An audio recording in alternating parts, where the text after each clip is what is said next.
Welcome to SCOTUScast, a project of the Federalist Society for Law and Public Policy Studies. Our contributors join us from around the country to bring you expert commentary on U.S. Supreme Court cases as they are argued and decisions are issued. The Federalist Society takes no position on particular legal or public policy issues. All expressions of opinion are those of the speaker.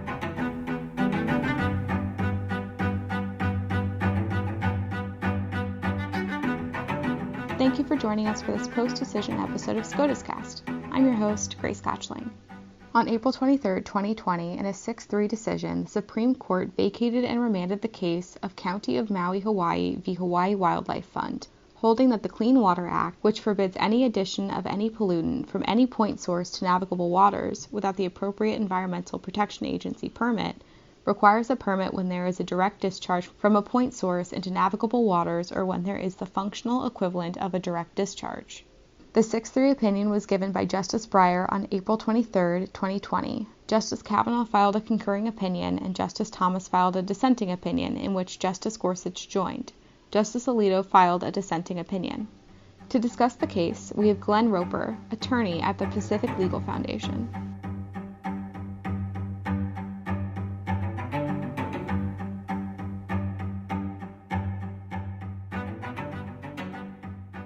On April 23, 2020, the Supreme Court issued its decision in County of Maui versus Hawai'i Wildlife Fund. Here's the 15-second summary. The court voted 6-3 to vacate and remand the case to the Ninth Circuit to apply a new standard adopted by the majority, which is that a federal Clean Water Act permit is required not only for discharging pollutants directly into navigable waters, but also for discharges that are the, quote, functional equivalent of a direct discharge into a navigable water. I will first provide a little background, then discuss the court's holding, then add a few comments of my own. First, the background.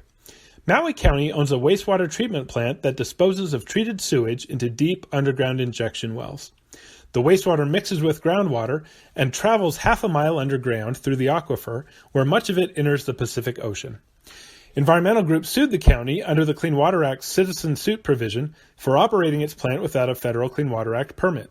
The Clean Water Act requires such a permit for, and this is the key language, quote, any addition of any pollutant to navigable waters from any point source. Pollutant is very broadly defined and includes things like sewage or chemicals, but also things like rocks, sand, and even heat. A point source is defined as any discernible, confined, and discrete conveyance from which pollutants are or may be discharged. The specific question facing the court was whether a federal permit is required when a pollutant is discharged from a point source not into a navigable water, but into groundwater that eventually enters a navigable water. The circuit courts were split on the right test to apply in that situation. So on to the decision. Justice Breyer wrote the majority opinion, joined by Chief Justice Roberts and by Justices Ginsburg, Sotomayor, Kagan, and Kavanaugh. The majority opinion begins by quoting one of the legislative purposes of the Clean Water Act, which is to restore and maintain the integrity of the nation's waters. As we will see, the majority tried to devise a standard that fits with that stated purpose. The majority next noted that the key textual dispute is as to the meaning of the word from. As I mentioned, the Clean Water Act prohibits the unpermitted discharge of pollutants to navigable waters from a point source. But how close does the connection need to be? As Justice Breyer's opinion notes, the answer is not obvious because the word from is context dependent. For example, he says that if someone asks, "Where have you come from?" it usually would not be appropriate to answer Finland, even if that's where you were born. In this case, the parties suggested 3 different ways to read the language of the Clean Water Act. The environmental group plaintiffs basically agreed with the Ninth Circuit that permitting should be required if a pollutant reaching navigable waters is, quote, fairly traceable back to a point source, regardless of what happened to the pollutant in between. In contrast, the county argued that the permit should only be required if the point source was a direct conveyance or means of delivering the pollutant into the navigable water. And the Solicitor General, as amicus, argued for a slightly different interpretation, one that was recently adopted by the EPA in an official interpretive statement, which concluded that a discharge into groundwater breaks the causal chain and eliminates the need for a permit. Justice Breyer's majority opinion rejected all 3 tests. It held that the Ninth Circuit's traceability test is too broad, as it might even apply to pollutants carried to navigable waters on a bird's feathers, or the 100-year migration of pollutants through 250 miles of groundwater. But Justice Breyer also thought that the county's and the Solicitor General's tests were too narrow. Echoing comments he made at oral argument, Justice Breyer wrote that those tests are too easy to circumvent, such as by shifting a pipe back a few yards from a navigable water so that pollutants released by the pipe travel first through groundwater, then enter the navigable water. So instead, the majority tried to find a middle ground, holding that an indirect discharge requires a federal permit if it is the functional equivalent of a direct discharge. Recognizing that is a rather vague test, the majority tried to put some meat on it by identifying a list of 7 non-exclusive factors that courts could consider, depending on the case. These include the time it takes and the distance the pollutant travels to get to a navigable water, which the majority said will usually be the 2 most important factors.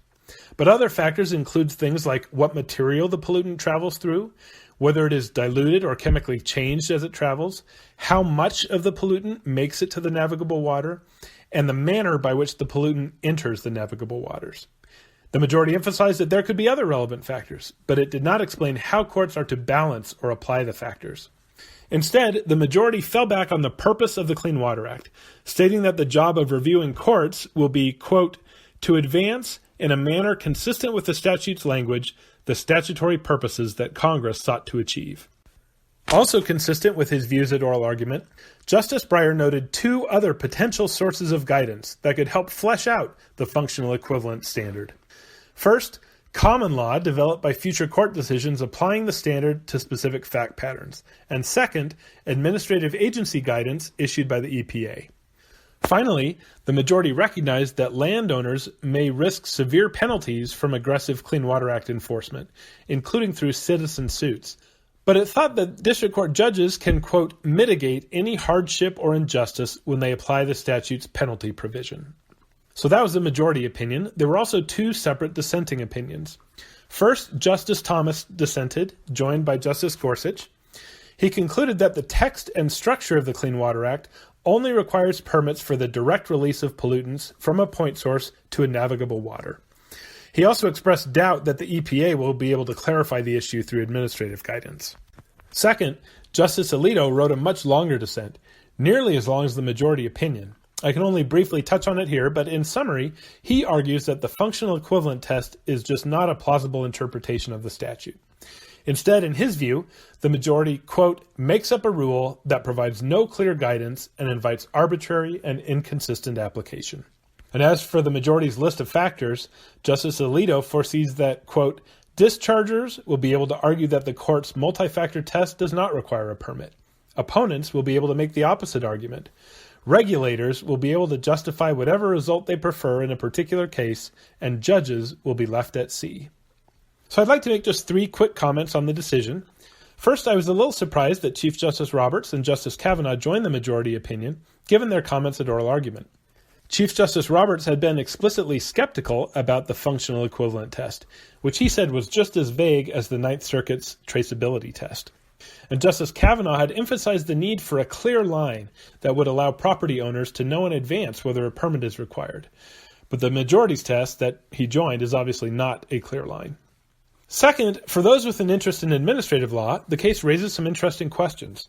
For example, the majority specifically declined to grant Chevron deference to the EPA's interpretive guidance because it concluded that the EPA's position would open a loophole allowing easy evasion of the statute's basic purposes, and therefore was neither persuasive nor reasonable. The majority also noted that the EPA had not asked the court to defer, but it's unclear how much that mattered. One final comment. I am much more concerned than the majority was about the risks that this decision poses to regulated parties. It provides little clarity and will make it difficult for landowners and others to accurately predict whether they need to get permits or face penalties.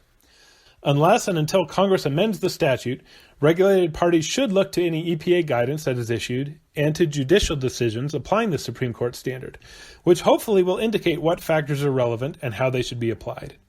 In the end, although the Supreme Court resolved the circuit split in this case, it did so in a way that guarantees uncertainty and lots of future litigation about what its new functional equivalent standard means. With that, thank you for listening.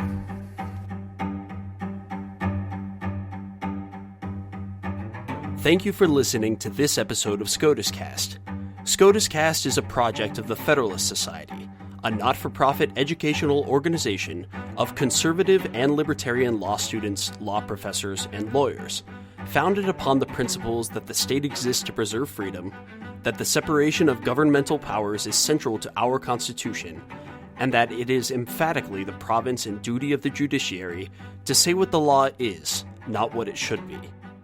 Don't forget to subscribe to our podcast series, including SCOTUScast and Practice Group podcasts, on iTunes or Google Play.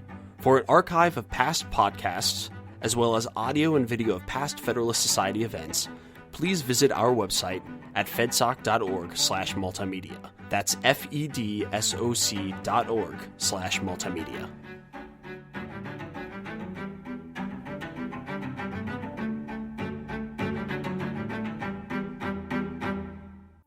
This has been a FedSoc audio production.